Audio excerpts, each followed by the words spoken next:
Every single house has at least one of these, a jacket worn exactly once, a gadget still sitting in its box, something that felt completely necessary the moment you bought it and is now collecting dust in a drawer somewhere.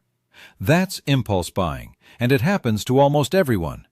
But there's one absurdly simple rule that could have stopped most of those purchases before they ever happened, and it takes zero willpower to use. Here's the entire rule in one sentence. Before buying anything that isn't a genuine necessity, you wait 24 hours. That's it.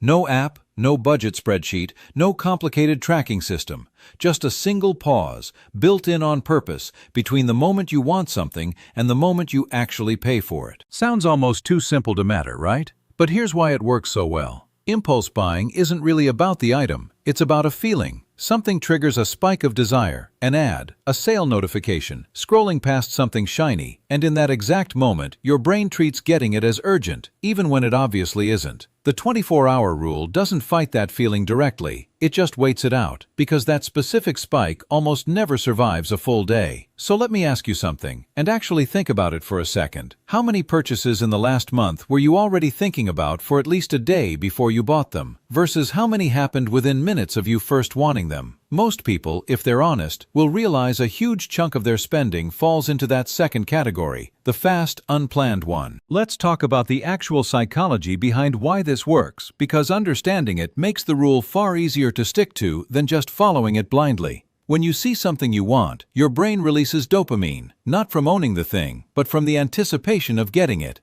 That's the exact chemical response advertisers and sale timers are designed to trigger. It peaks fast, and it fades fast too, usually within hours. By the time 24 hours have passed, that spike has almost always leveled out, and you're left evaluating the purchase with your actual judgment instead of that temporary rush. This is exactly why retailers lean so heavily on urgency, countdown timers, only 3 left in stock, flash sales that end at midnight. None of that urgency is really about the product. It's specifically designed to stop you from ever reaching that 24-hour mark, because the people selling you things understand this exact psychology better than most of us understand it about ourselves. The moment you recognize a fake deadline for what it is, the pressure behind it tends to lose most of its power almost instantly. This is genuinely why so many people report barely missing things they didn't buy after waiting. It's not because the item stopped being useful. It's because the urgency was never really about the item to begin with. It was about that momentary feeling, and the feeling passed on its own. Now, here's a real one for you. Can you think of a specific purchase, maybe in the last 6 months, where the excitement you felt buying it disappeared way faster than the money you spent on it did? Sit with that question for a second, because that gap between how long the excitement lasted and how long the cost lingered is exactly what this rule is designed to protect you from. Let's talk about how to actually apply this in real life, because the concept is simple, but the execution trips people up if they don't have a clear system. The first step is defining your own threshold, the specific dollar amount above which the rule kicks in. This doesn't need to be some universal number. For some people it's $20, for others it's $100. The point is picking a number that's meaningful enough to matter, but not so high that it excludes the exact purchases that are actually draining your budget. A good way to figure out your own threshold is thinking back honestly over the last few months and identifying the price range where most of your regretted purchases actually fell. For a lot of people, it's not the huge, obvious purchases that quietly drain their budget. It's a steady stream of smaller ones, somewhere between $20 and $80, that never individually felt like a big decision, but added up to a genuinely large amount by the end of the month. The second step is literally doing something physical the moment you feel the urge. Adding the item to a cart without checking out, taking a screenshot, writing it down on a note. This isn't just a delay tactic. It gives your brain a small sense of progress toward the purchase, which, oddly enough, makes the actual waiting feel less like deprivation and more like a step you've already taken. The third step is setting an actual reminder for 24 hours later, rather than just trusting yourself to remember.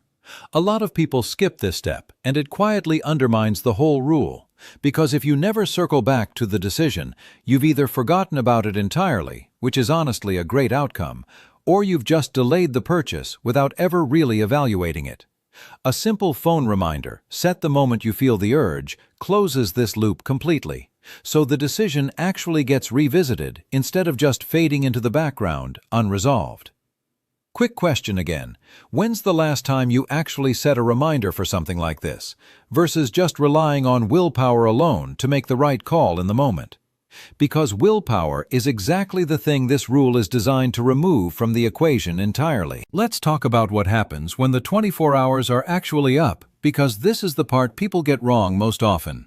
The goal isn't to automatically talk yourself out of the purchase. That would just be a different kind of forced restriction, and restriction tends to backfire the same way strict diets do. The goal is to make an honest decision with a clear head, asking a simple question. Do I still want this as much as I did yesterday, and does it still make sense given everything else going on with my money right now? Sometimes the answer is genuinely yes, and you buy it, guilt-free, because you've actually thought it through.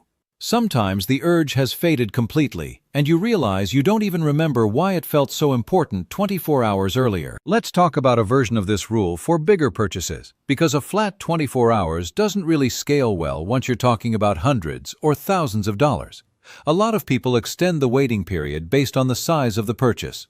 24 hours for something under $100, maybe a full week for something in the hundreds, and a full month for anything genuinely major, like a big electronics purchase or an expensive piece of furniture. The logic is identical. Bigger purchases deserve a longer cooling-off period, simply because the potential regret and the potential cost of that regret scales right along with the price tag. This tiered approach also protects you from a specific trap that a flat rule alone doesn't cover: the tendency to justify skipping the wait entirely on bigger purchases, specifically because they feel too important to delay. In reality, it's exactly the opposite. The bigger the number, the more that decision deserves a longer, calmer look, not a shorter one made in the heat of the moment at a store or while checking out online late at night. There's also something worth mentioning about how salespeople and websites specifically counteract this longer waiting period for big purchases. Limited-time financing offers. This price won't last. A salesperson who conveniently needs an answer today. Recognizing these as pressure tactics designed specifically to prevent you from applying a longer cooling-off period is often enough, on its own, to make that pressure feel a lot less convincing. Here's a question worth sitting with. Think about the biggest impulse purchase you've made in the past year. If you'd been required to wait a full week before buying it, do you honestly think you still would have gone through with it exactly the same way? Let's talk about a few mistakes people make when they first start trying this rule, because a couple of small missteps make it feel like it doesn't work, when really it's just being applied slightly wrong. The first mistake is treating the rule as a hard no instead of a genuine pause. If you go into the 24 hours already having decided you're not going to buy it no matter what, you're not actually using the rule, you're just delaying a decision you'd already made, which isn't the same thing and doesn't build the same kind of honest decision-making muscle. The second mistake is applying the rule inconsistently, only for purchases that already felt a little questionable, and skipping it entirely for things that felt obviously fine in the moment. A lot of the spending that quietly adds up over a month comes from exactly those purchases that felt totally justified at the time, which is precisely why the rule needs to apply based on a clear dollar threshold, not a gut feeling about whether a specific purchase seems reasonable. The third mistake is getting frustrated after a single instance where waiting didn't actually change the outcome, and giving up on the whole approach.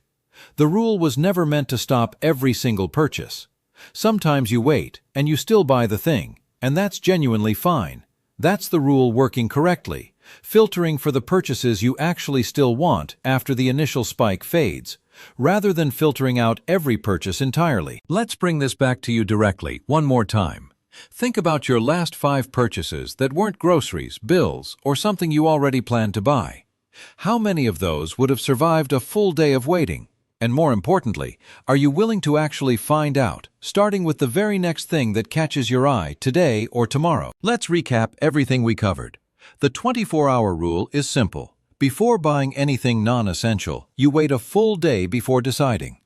It works because impulse buying is driven by a temporary dopamine spike that fades on its own, almost always within 24 hours, leaving you to evaluate the purchase with your actual judgment instead of that initial rush. It scales with the size of the purchase, extending to a week or even a month for genuinely large expenses.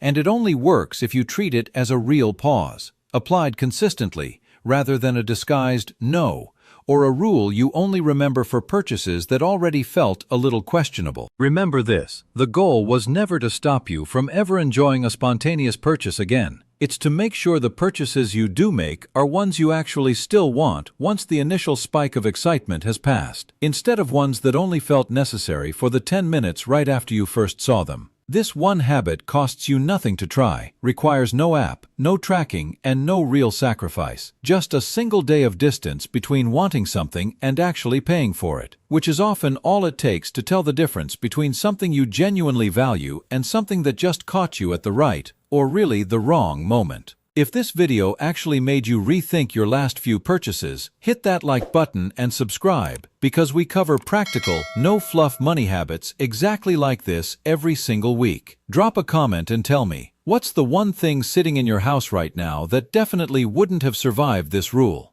In the next video, we're covering a few more simple mental tricks just like this one that quietly cut spending without requiring any real willpower at all. So make sure you hit that bell icon so you don't miss it. See you in the next one.